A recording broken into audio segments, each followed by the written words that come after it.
Hello everyone, it is Craig Whispering Storyteller here, and I hope you are well.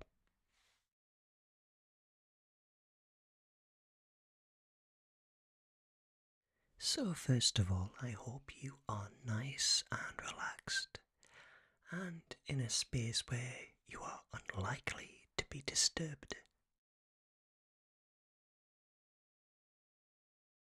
You could be lying on a bed, you could be sitting on the sofa, wherever you are, just as long as you can relax. This is your time just to kick back and forget the world. It's always there when you need to go back to it, but it's nice to get away and just relax every now and again. So, as always, it is a pleasure for you to join me. I'm going to tell you some random stories that you don't really need to pay a great deal of attention to. You can just let my words wash over you. Now, I normally just tell random stories, whether they're spooky stories or news stories. It's something I've been doing for a while on this channel, and I enjoy doing this because the topics can be very random, which I love. So today we're going to talk about the mystery of Dorothy's missing slippers. Well, for anyone who has seen The Wizard of Oz, the 1939 classic, well, of course, I don't think there's many people who haven't seen The Wizard of Oz. Maybe of a certain age. I'm not sure about today's kids watching The Wizard of Oz, to be honest. Now, I've got a niece who refused to watch it. I tried to introduce her to The Wizard of Oz, explaining how much of a classic it is, and she wasn't having it. So, I don't know if it's fair to say that it might be very dated now for a lot of younger viewers, because everything today seems to be loud and fast. Whereas, something like The Wizard of Oz takes its time to tell a story. And yes, of course, the effects are creaky and the performances are a little over the top. But it is genuine classic Hollywood. I'm a big fan of The Wizard of Oz. I've actually got a copy of it in 3D. So they must have done some work to transfer it to a 3D movie, and I've got a copy of it, and it's great in 3D, but I'm surprised they took the time to do that, because isn't 3D kind of a little old hat now? I'm not sure, of course, but it is, and still is to this day, a great movie. But that is not the topic of today's story. So we're going to talk about the real slippers that Judy Garland wore in the movie. On a summer night in 2005, a pair of ruby slippers, which featured in the movie, disappeared from the Judy Garland Museum in Grand Rapids, Minnesota. So curators returned the next morning to find that somebody had smashed the display case housing the famous footwear, leaving only just one red sequin amongst the shards of glass. And that's all that remained of Dorothy's slippers. So I'm just seeing where the slippers belonged to. So it was a guy, a private collector named Michael Shaw, who had loaned them to the Judy Garlands Museum. So with no cameras at the museum, authorities pursuing the case had very little work to go on. They had very little work to go on. So the red shoes, the famous red shoes around the whole world, disappearance remained a mystery for 13 years. And it was one of Hollywood's greatest mysteries for a long time. But then, in 2018, an insurance company reported somebody attempting to extort money for information about the missing slippers.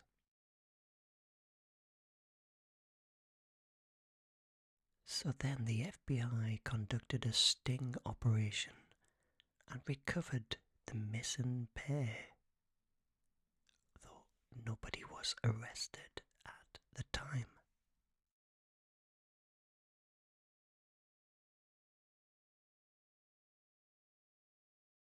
So now, 18 years after the robbery, authorities then announced they had found their suspect. So then a federal grand jury indicted Terry John Martin, who was a 76-year-old Minnesota man who just lived a few miles from the museum. And he was charged with the theft of major artwork. So Janie Heights, who was an executive director of the Judy Garlands Museum, informed that it was a break in the case, which was good. We are excited, we're speechless and anxious, she said. But she was also trying to find out whether Martin had any connection to the museum, although she is certain that he was not an employee.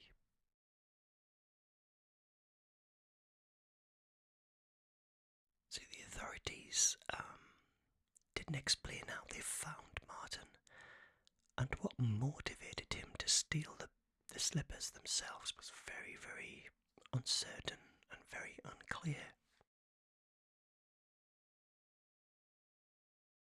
So the recovered shoes bore such great historical significance and an expensive price tag.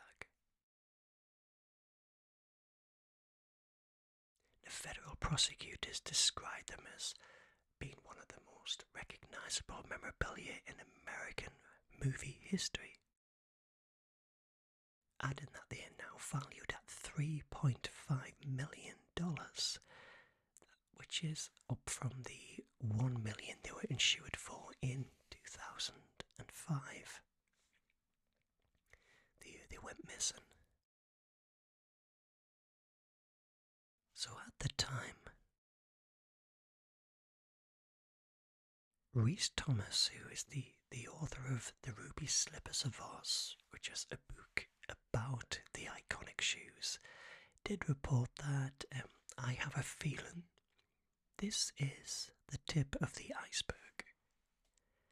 I don't think a single individual would have opportunistically grabbed the shoes and then sat in them for 13 years and then gotten himself involved in an extortion case.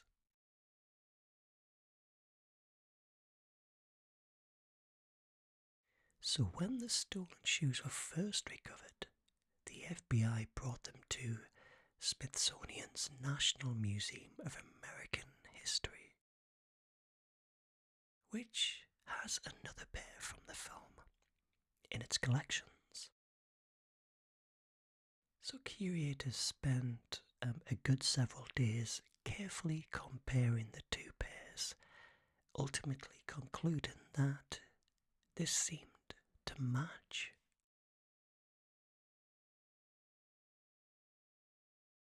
Because of our conservation work on the ruby slippers, we created basically a library of information about the shoes, said Dawn Wallace, an objects conservator at the museum.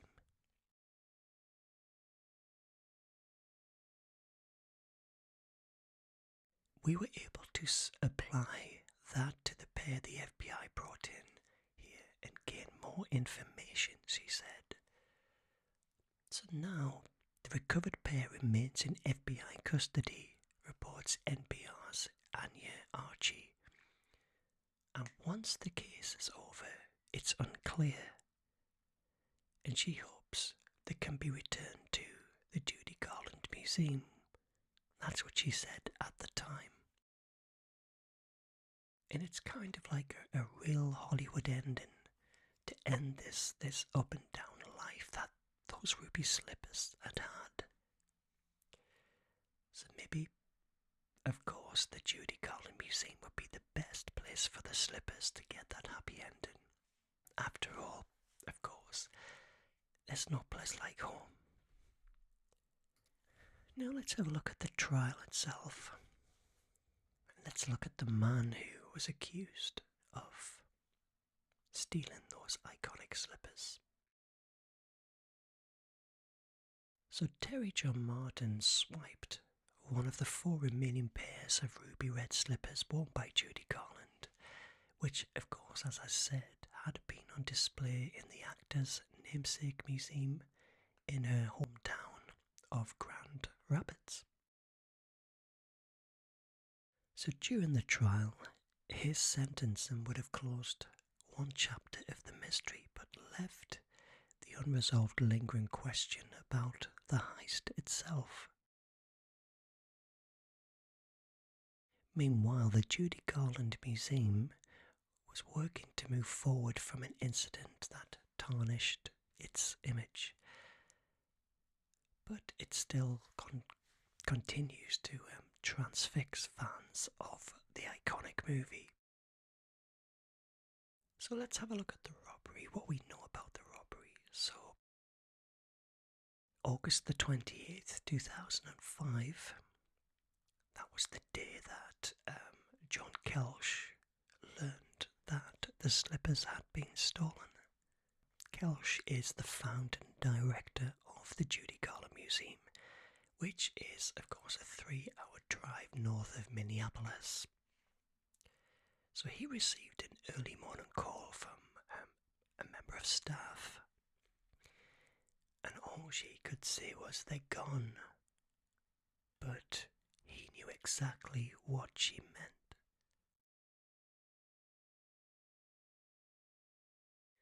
Now today, in 2024, Kelsch still serves as the curator of the museum. He's worked there now for 36 years. And standing in the Judy Garland Gallery, he pointed out some of the museum's prized possessions. The carriage that Dorothy rode in to the Emerald City, and the dress that she wore when she was tested for the movie.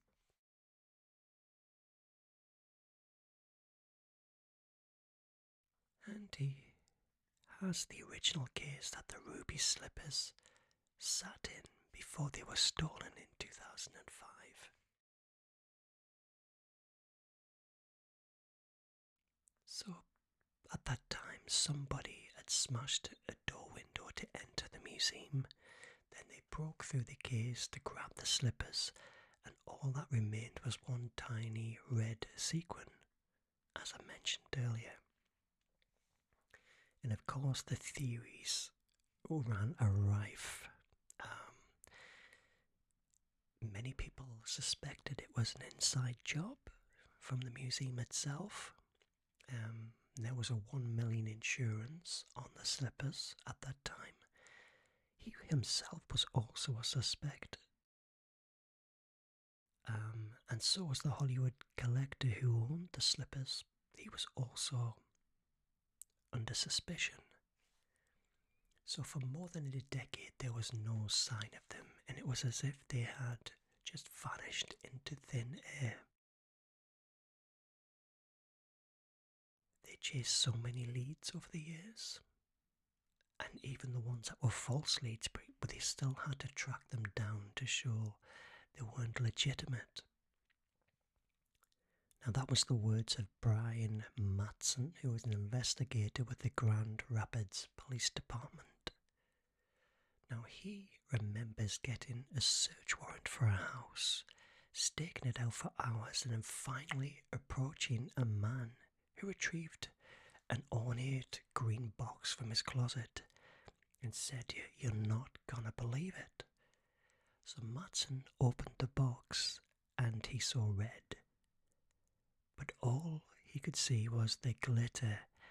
But then he noticed they had these pink soles that say "Made in China." Another dead end. Yeah, the real I Am was certainly not made in China. So for years there was rumours that a local was involved. There was even rumours that they'd been burned on a bonfire and thrown into the Mississippi River. Divers even went down an abandoned mine pit to look for them. This is how wide-scale this search was for these iconic slippers. So for more than a decade after the robbery, he then got a tip. Now subsequently, the police and the FBI recovered the slippers in a sting operation when somebody tried to claim an insurance reward. Of course, this was more. To get the slippers back was more important than catching the thief, because he knew what they meant to the world and the cultural importance to that tiny town where Judy Garland originated. So that's what they all agreed. It was the most important when they went after them. But nobody was actually arrested in the case until last year, when Terry John Martin, who just lived 12 miles away from the museum, as I said earlier, was charged with the theft. Now, he had a long criminal record with several felony convictions for burglary and assault. One of his convictions was for a fur coat heist in Minneapolis, said his attorney. So this kind of stuff is, a true crime fodder. But Delcray said in 2005 Martin had put his past behind him and was living quietly and lawfully near Grand Rapids until an old associate, allegedly someone who had connections with the mob, contacted him about the slippers. So after the robbery, Martin contacted a fence, which is somebody who deals in stolen property. So Terry's goal was to take off the gemstones or the rubies that were on top of the slippers. And though he thought those were real, he was told by his associate that they were real. And he was hoping for the fence not to sell the slippers at this commemorative memorabilia, but simply to sell the jewels. Now when Martin realised the rubies were just costume jewellery, Delcray said he gave them to the fence. He kept the shoes for fewer than 48 hours. He didn't really understand what the cultural value of the slippers had. He didn't have a clue about anything related to Dorothy, the Wizard of Oz, or Judy Garland. He just thought it was a waste of time.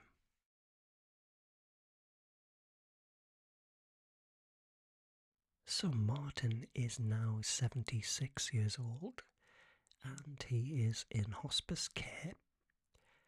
And it was asked that the judge not to send Martin to prison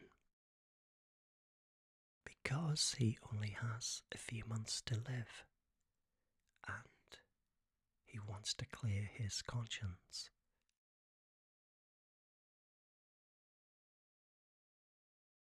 I don't think he wants to go with anything on the wrong side of the ledger where he thinks I should come clean on that.